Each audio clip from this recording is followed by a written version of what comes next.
പള്ളിയിൽ സാധാരണ ജുമുഅ നടക്കുമ്പോൾ പള്ളിയിൽ ഏകദേശം ആളുകൾ നിറയുന്നൊരു സമയത്ത് ബക്കറ്റ് ഫ്രണ്ടിൽ നിന്നൊരു ബക്കറ്റ് എടുക്കും, എന്നിട്ട് അതിങ്ങനെ പാസ് ചെയ്ത് വരുന്നൊരു സിസ്റ്റം ഉണ്ട്.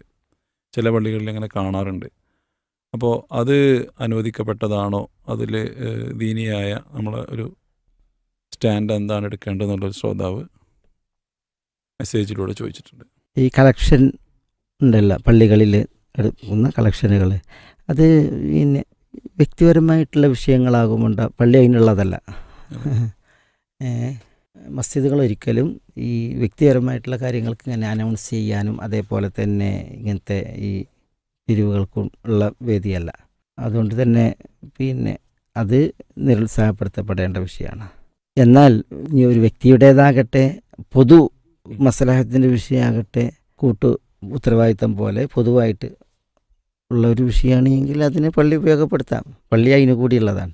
നബി സല്ലല്ലാഹു അലൈഹി വസല്ലം തങ്ങളുടെ കാലത്ത് പിന്നെ ഒരു വിഭാഗം ആളുകൾ, ഗ്രാമീണർ, നിർധനർ, ഉടുതുണിക്ക് മറുതുണിയും ഇല്ലാത്തവർ, നഗ്നത പോലും മറക്കാൻ കഴിയാത്ത വസ്ത്രം ഇല്ലാത്തവർ, പലരും വിവസ്ത്രർ എന്ന് പറഞ്ഞാൽ അതിൽ അതിശയോക്തിയില്ല. ചിലരൊക്കെ ഒരു തോലിങ്ങനെ അതിൽ വട്ടം കീറിയിട്ട് അതിങ്ങനെ തലയിൽ കൂടി ഇറക്കിയിട്ട് ധരിച്ചൊരവസ്ഥയിലൊക്കെയാണ് വന്നത്. അഗ്ലബുഹും മിൻ മുദർ എന്നൊക്കെ ഹദീസിൽ കാണാം. അവരിലധികം മുദർ ഗോത്രക്കാരായിരുന്നു എന്നാണ്. അങ്ങനെ അവർ ഭയങ്കര ദയനീയതയിൽ വന്നിട്ട് മദീനയിൽ നബി സ്വല്ലല്ലാഹു അലൈഹി വസല്ലം തങ്ങളുടെ മുമ്പിൽ വന്ന് റസൂലുള്ളാഹി സ്വല്ലല്ലാഹു അലൈഹി വസല്ലം തങ്ങൾ ഉടനെ മിമ്പറിൽ കയറിയിട്ട് ആളുകളെ വിളിച്ചുകൂട്ടി. യാ അയ്യുഹല്ലദീന ആമനൂ ഇത്തഖുല്ലാഹ വൽതൻദുർ നഫ്സും മാ ഖദ്ദമത് ലിഗദ് തുടങ്ങിയ ആയത്തുകളൊക്കെ ഓതി റസൂൽ നന്നായിട്ട് ബോധവൽക്കരിച്ചു. പിന്നെ ഒരു വലിയ പ്രസിദ്ധമായൊരു ഹദീസാണത്. അങ്ങനെ റസൂലുള്ളാഹി സ്വല്ലല്ലാഹു അലൈഹി വസല്ലം തങ്ങൾ സദഖയ്ക്ക് വേണ്ടിയിട്ട് പ്രോത്സാഹിപ്പിച്ചു. അപ്പോൾ ആളുകൾ സദഖകൾ കൊണ്ടുവന്നു. പിന്നെ ചിലരൊക്കെ പരിമിതമായതാണ് കൊണ്ടുവന്നത്. അപ്പോൾ റസൂലുള്ളാഹി സ്വല്ലല്ലാഹു അലൈഹി വസല്ലം തങ്ങൾ വീണ്ടും എന്ത് ചെയ്തു? സദഖയ്ക്ക് വേണ്ടി പ്രോത്സാഹിപ്പിച്ചു.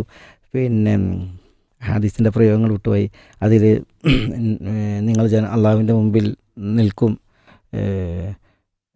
ഇന്നക്കും മഹ്ശൂറൂന ഹുഫാത്തൻ ഒറാത്തൻ ഗുർലൻ ബുഹ്മൻ എന്നൊക്കെ പറഞ്ഞ റസൂലുള്ളാഹി സ്വല്ലല്ലാഹു അലൈഹി വസല്ലം തങ്ങൾ ഇങ്ങനെ പ്രസംഗിച്ച് അതിൽ പിന്നെ നബി സ്വല്ലല്ലാഹു അലൈഹി വസല്ലം തങ്ങൾ ആ വിചാരണയെക്കുറിച്ച് ഓർമ്മിപ്പിച്ച്, അള്ളാഹു സുബ്ഹാനഹു വ തആല നേരിട്ടായിരിക്കും വിചാരണ നടത്തുക, അള്ളാഹുവിനും നിങ്ങൾക്കുമിടയിൽ ഒരു പരിഭാഷകനും ഉണ്ടായിരിക്കുകയില്ല എന്നൊക്കെ പറഞ്ഞിട്ടുള്ള കാര്യങ്ങളൊക്കെ പറഞ്ഞ് അങ്ങനെ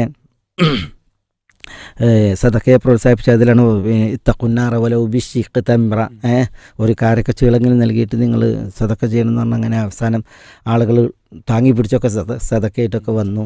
അങ്ങനെ മസ്ജിദിൽ 2 കൂനകൾ, ഒന്ന് ഭക്ഷണത്തിൻ്റെ കൂന, മറ്റൊന്ന് വസ്ത്രത്തിൻ്റെ കൂന സംഘടിതമായി എന്നാണ്. അപ്പോൾ റസൂലുള്ളാഹി സ്വല്ലല്ലാഹു അലൈഹി വസല്ലം തങ്ങളുടെ മുഖം പ്രസന്നമായി, നബി സല്ലല്ലാഹു അലൈഹി വസല്ലം തങ്ങളുടെ മുഖം ഈ സ്വർണ്ണാങ്കിതമായി തിളങ്ങുന്ന അവസ്ഥയിൽ കാണപ്പെട്ടു എന്നൊക്കെ ഹദീസിൽ കാണാം. ആ 2 കൂനകൾ തൻ്റെ മുന്നിൽ പിന്നെ സഹാബികൾ തീർത്തപ്പോൾ അങ്ങനെ ആ ആഗതരുടെ പ്രശ്നങ്ങൾ പരിഹരിക്കപ്പെട്ടൊരു വിഷയം അത് മസ്ജിദിലാണ് നടന്നത്. അപ്പോൾ പിന്നെ അങ്ങനെ ഉണ്ടല്ലോ, അങ്ങനത്തെ സന്ദർഭങ്ങൾ ഉണ്ടാവുകയും പിന്നെ ഒരു മസ്ജിദിൻ്റെ ഇമാം അല്ലെങ്കിൽ ഉത്തരവാദിത്തപ്പെട്ടവർ അത് കാണുകയും ചെയ്തിട്ടുണ്ടെങ്കിൽ ആകാം, അങ്ങനത്തെ ഇതാകാം. അതില്ല എങ്കിൽ ഇങ്ങനെ ഈ യാചനകൾ ഉണ്ടല്ലോ, പ്രത്യേകിച്ച് ഈ കാലഘട്ടത്തിൽ, ഇന്നത്തെ കാലങ്ങളിൽ വൈയക്തികമായിട്ടുള്ള യാചനകൾ അതൊരിക്കലും ഒരു മസ്ജിദുകളിൽ അങ്ങനെ സാർവത്രികമായി പ്രോത്സാഹിപ്പിക്കേണ്ട വിഷയമല്ല. പല യാചകരും വ്യാജരാണ്. യഥാർത്ഥത്തിൽ അവർ ഭിക്ഷ അർഹിക്കാത്ത ആളുകളാണ്, വ്യാജന്മാരാണ്. അത് പലതും തെളിഞ്ഞ വിഷയമാണ്. ചിലർ പിന്നെ യാചിക്കുന്നത് വ്യാജ സർട്ടിഫിക്കറ്റുകളും മറ്റൊക്കെ ഹാജരാക്കിയിട്ടാണ്.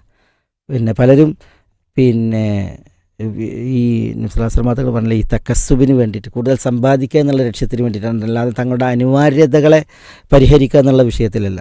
അങ്ങനെയൊക്കെ ഉണ്ട്. പിന്നെ പലരും പിന്നെ ശത്രുക്കളാണ്, ദീനിൻ്റെ പോലും ശത്രുക്കളാണ് എന്ത് ചെയ്യുന്നത്, ഈ കളക്ഷൻ നടത്തുന്നത്. എന്നിട്ട് ദീനിനെതിരിൽ പ്രവർത്തിക്കുന്ന രീതിയിൽ പിരിവ് നടത്തുന്ന ആളുകൾ വരെ പിടിക്കപ്പെട്ട കേസുകൾ അറിയാം.